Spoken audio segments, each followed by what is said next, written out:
Selain dua informasi utama tadi, kami akan menyajikan rangkaian informasi terkini sepanjang hari dan kita akan segera ikuti informasi pertama kami untuk hari ini.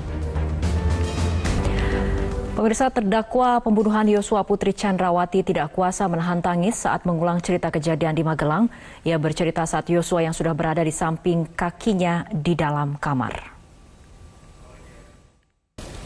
Usai kejadian pelecehan, Putri Chandrawati mengaku sempat memanggil kembali Yosua untuk menemuinya di kamarnya. Putri mengaku Yosua menyesal dan memohon ampun telah melakukan pelecehan seksual terhadap dirinya. Putri meminta Yosua untuk resign sebagai ajudan Verdi Sambo. Pemirsa, Putri Chandrawati mengakui dirinya tidak melakukan visum usai dilecehkan oleh Yosua. Ia mengaku malu dan takut jika suaminya Verdi Sambo tidak lagi mencintainya. Terdakwa Putri Chandrawati kembali menangis dalam sidang pembunuhan Yosua. Ia bercerita saat mengungkap dugaan pelecehan seksual Yosua, namun ia bingung malah dijadikan sebagai tersangka. Ayah Brigadir Yosua, Samuel Huta Barat, mengaku heran dengan sikap terdakwa Verdi Sambo dan Putri Chandrawati yang sempat menangis di depan majelis hakim. Menurut Samuel, upaya itu dilakukan keduanya untuk mengaburkan skenario pembunuhan berencana terhadap Brigadir Yosua. Eliezer batal menjalani sidang tuntutan. Pembacaan tuntutan ditunda karena jaksa belum selesai menyusun berkas tuntutan. Kuasa hukum Richard Eliezer, Roni Talapesi, optimistis Eliezer tidak akan dituntut dengan pasal pembunuhan berencana terhadap Brigadir Yosua. Ia yakin karena status Eliezer sebagai justice collaborator dan sesuai fakta persidangan, Eliezer tidak ada niat untuk membunuh Yosua. Terdakwa pembunuhan Yosua Verdi Sambo akan menghadapi tuntutan pekan depan. Namun hakim masih ragu terkait pelecehan yang dialami Putri Chandrawati karena tidak ada saksi di Magelang. Hakim juga heran mengapa Sambo tidak mengajak istrinya untuk visum usai dilecehkan Yosua. Papua dan Kodam 17 Cendrawasih terus melakukan pengamanan di sejumlah objek vital di wilayah kota dan Kabupaten Jayapura, Papua sebagai antisipasi memanasnya kondisi keamanan pasca penangkapan Gubernur Papua Lukas NMB oleh KPK. Menko Polhukam Mahfud MD menegaskan penangkapan terhadap Gubernur Papua Lukas NMB adalah murni penegakan hukum dan tidak terjadi pelanggaran hak asasi manusia. Komisi Pemberantasan Korupsi menyatakan belum bisa memutuskan kapan akan memeriksa Gubernur Papua Lukas NMB. KPK juga masih menunggu hasil pemeriksaan kesehatan Lukas NMB.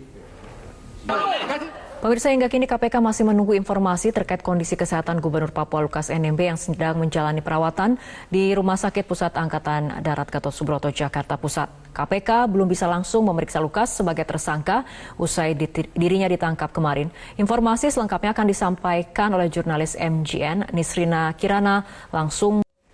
Baik pemirsa, nampaknya terjadi gangguan komunikasi dengan jurnalis MGN yang saat ini berada di gedung KPK Nisrina Kirana. Sementara itu kita akan ke informasi berikutnya. Gubernur Papua yang juga tersangka kasus korupsi Lukas NMB ditangkap KPK pada Selasa siang 10 Januari 2023 di salah satu rumah makan di distrik Abipura, Kota Jayapura. Ada satu pendukung Lukas yang tewas akibat terkena peluru nyasar saat terjadi bentrokan dengan aparat keamanan. Dan berikut kronologi tertangkapnya Lukas NMB. Pemirsa, kita akan kembali bergabung bersama Nisrina Kirana yang berada di gedung KPK. Nisrina, bagaimana kondisi terkini di fraksi partai yang menolak sistem pemilu proporsional tertutup menggelar pertemuan di Kompleks Parlemen Senayan, Jakarta sebagai tindak lanjut kesepakatan ke-8 partai yang sebelumnya sudah diumumkan pada 8 Januari 2023.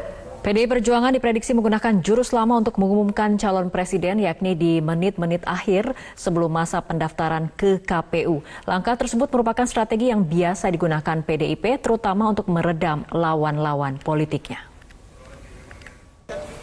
Pemirsa, demikian breaking news untuk kali ini. Tetaplah bersama kami, Metro hari ini akan segera kembali hadir untuk Anda. Sudah melakukan olah TKP di lokasi pembuangan jasad korban penculikan anak. Lokasi pembuangan jenazah jauh dari pemukiman penduduk. Salah satu pelaku pembunuhan anak di Makassar mengincar ginjal korban untuk dijual. Uang tersebut rencananya akan digunakan untuk membantu perekonomian orang tua pelaku. Namun setelah pelaku membunuh korban, mereka tidak mengetahui di mana letak organ tersebut.